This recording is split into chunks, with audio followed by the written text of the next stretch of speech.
네, 안녕하십니까. 세금 잡는 닥터북, 저는 닥터코치 용입니다. 자, 오늘은 저희가 지난번에 현금영수증 발행 점검에 대한 영상을 만들었고요. 두 번째로 적격증빙 미발행에 관련된 영상을 만들고자 합니다. 최근에 세무조사가 병원에도 많이 나오고 일반 개인 사업자들도 조사가 많이 나오고 있는데요.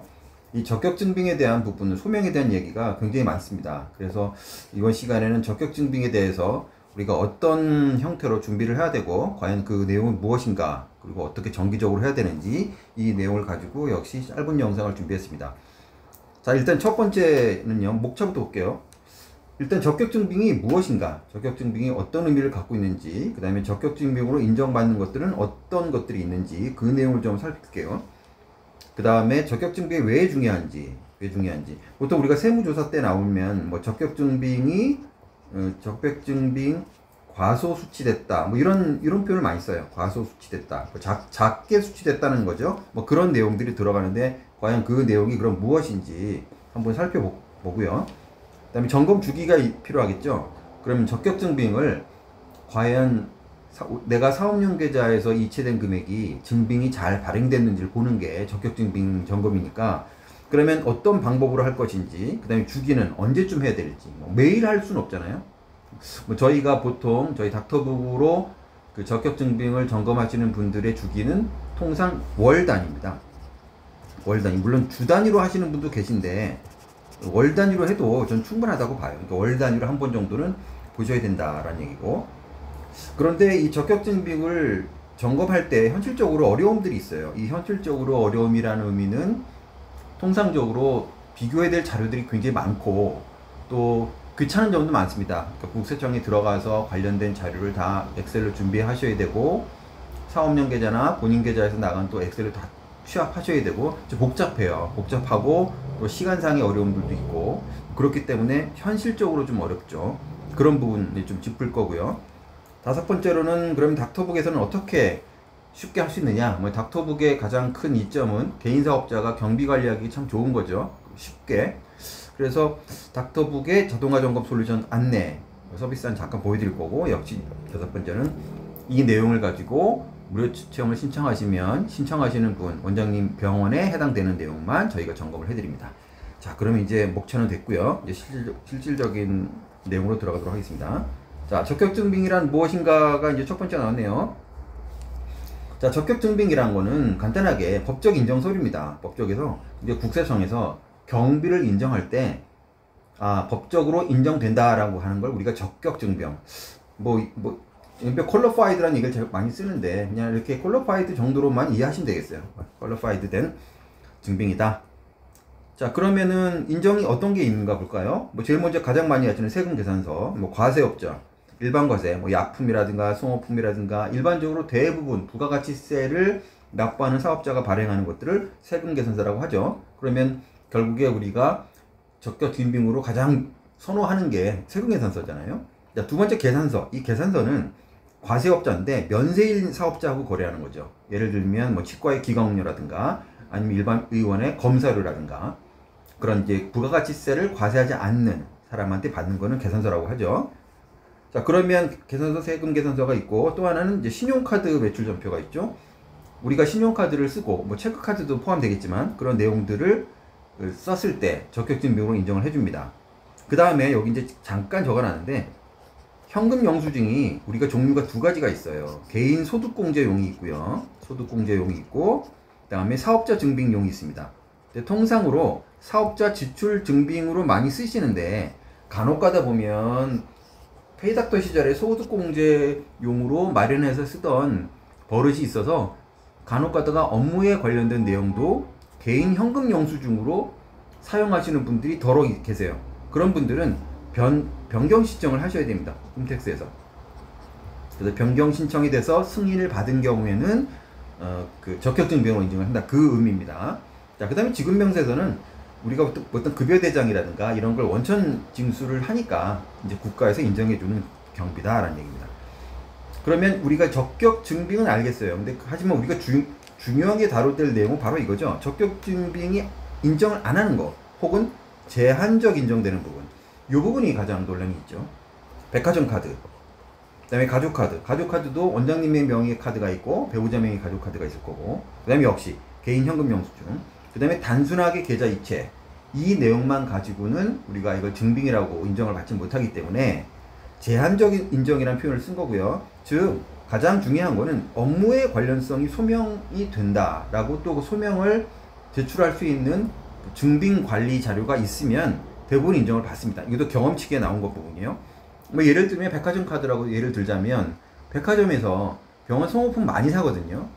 특히 이제 직원들 추석 선물이라든가 이런 거는 가까운 백화점에서 많이 사세요.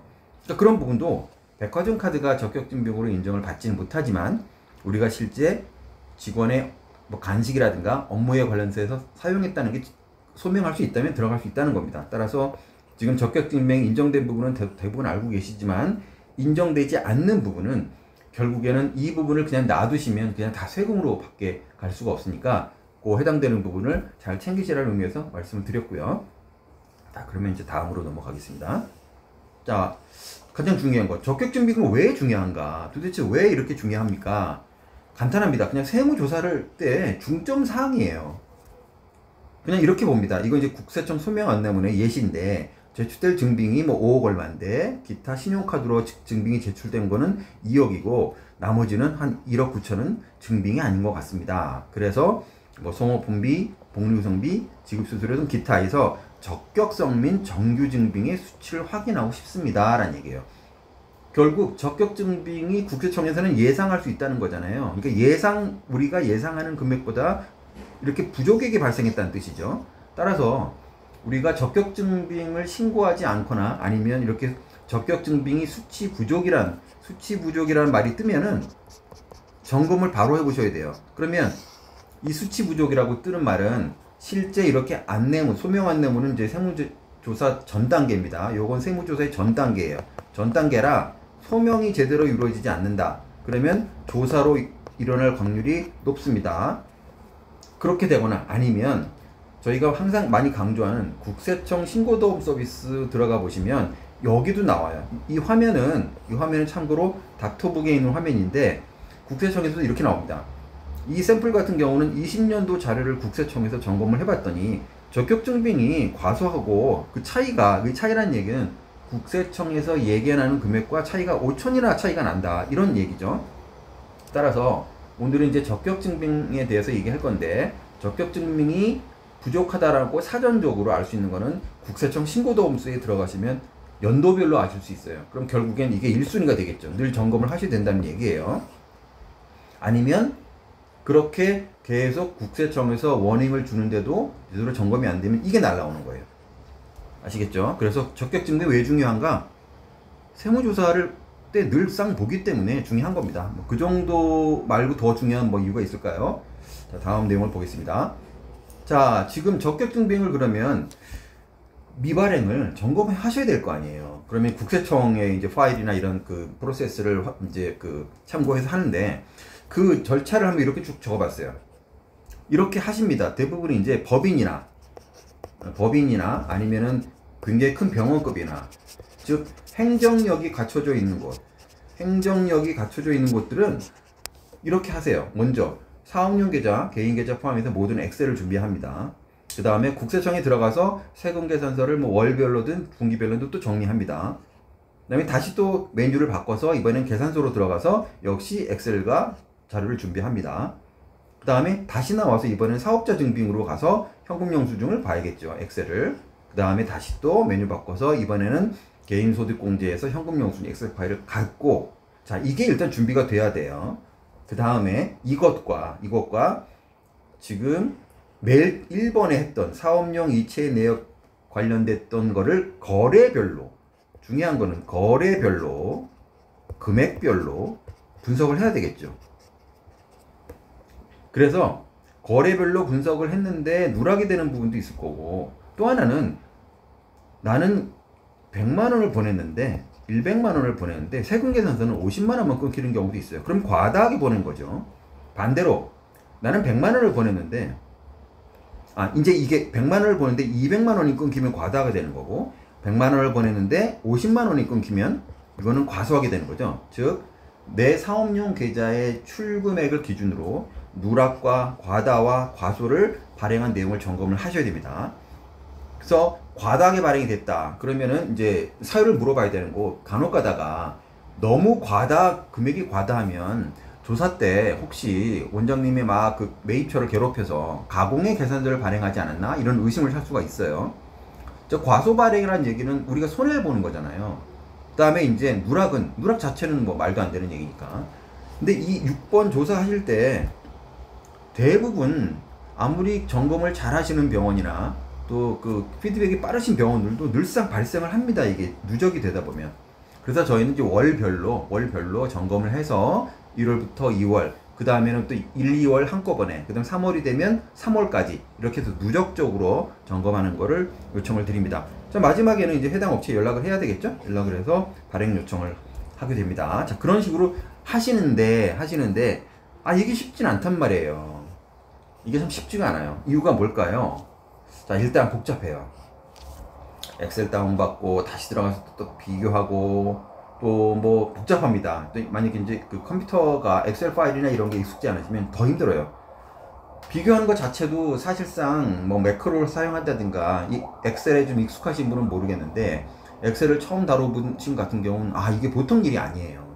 보세요. 사업용 계좌에서 출금되는 한 건을 보세요. 한 건을 비교를 뭘 해야 돼요? 세금 계산서 비교해야 돼요. 계산서 비교해야 돼요. 현금 영수증 개인 비교해야 돼요. 현금 영수증 사업자 증빙, 한 건에 대해서 이렇게 4가지 비교를 해야 되는 거예요. 그래서 아니다. 그럼 다음 곳으로 이렇게 갔다가 이렇게 계속 이렇게 로직이 가잖아요. 쉽지 않아요. 시간 오래 걸리죠.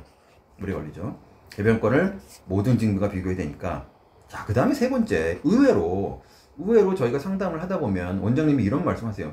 아니, 세무대리인이 해주지 않을까요? 안 해줍니다. 절대로. 세무대리인이 이거 할 이유도 없고 할 시간도 없어요.